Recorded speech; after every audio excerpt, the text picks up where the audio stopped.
Just a quick one. President Uhuru Kenyatta this afternoon met 3 governors from the coast, the kingpins of the coastal region governors, Amason Jeffo Kingi of Kilifi, Governor Salim Mvurya of Kwale, and Governor 001, Ali Hassan Joho at State House. So the question is, was the president meeting these three for the purposes of mobilizing for our former Prime Minister Raila Odinga, who is in isolation due to COVID scare, or he was meeting these three mobilizing for the deep state, for the Serrak coalition in quotes?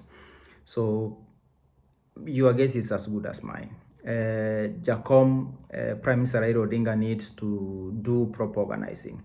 He needs to do thorough soul searching, organize his party, not to rely on anybody moving forward. Because Governors Joe, Governors Kingi, Governors Mvurya have all served 2 terms. They are charting their own way forward. They are charting their path forward. They are looking at post-retirement. So they are trying to fight for their own space come 2022. These are people who will only pack you up if they are sure that you're going to win, or if they have no better alternative.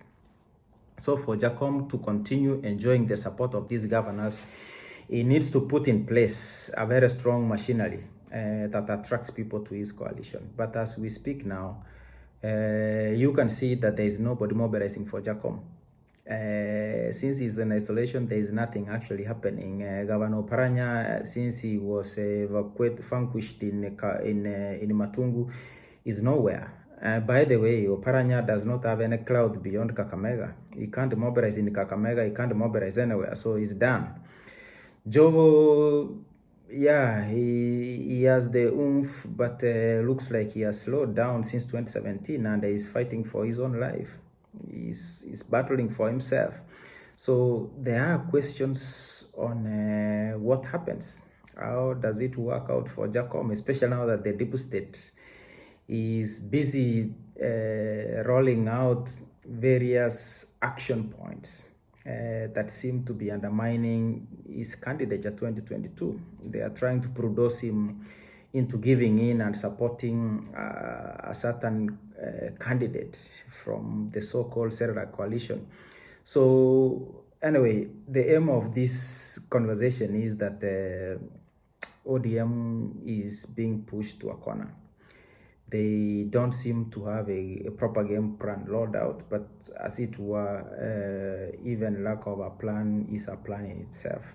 So that is the fallback position, that Jacom is not organizing, is not planning anything, and is leaving everything to fate.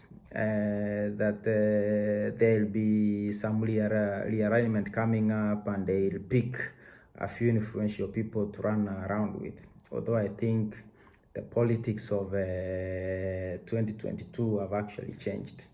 You really have to organize a lot. Jacom must organize. He must do a lot of groundwork for him to have a fighting chance in 2022.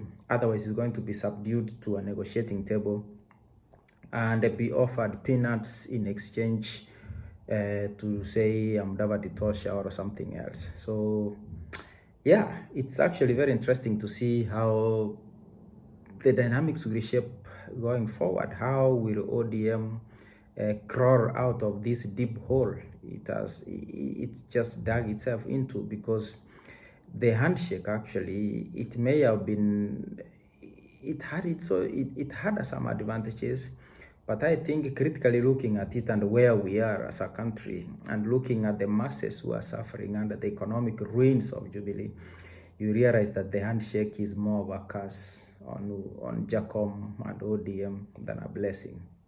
It was a blessing to the people in the deep state. So really, Jacom needs to go back and think and craft a way forward how to get himself out of this hole where he seems to have been dumped by the deep state and his brother, his younger brother, so to speak. So I don't think that the president was mobilizing for Prime Minister Odinga today when he met those governors. I don't think in that negotiating table, Joho, Kingi and Governor 001 who are mobilizing for ODM. Actually, Jubilee has taught us a lot. That in Kenya politics, Jubilee and the handshake basically has taught us that politics is about you and you alone. What do you get from the table? So these are the new dynamics that we have to deal with at the moment as Kenyans. So we are very much focused into individual politics. You join ODM because you want to maybe to ride on somebody's back or something, or because you've not been given a chance on the other side. So these are some of the challenges that we are going to see moving forward. So there'll be a lot of jostling for key positions as various political formations take shape.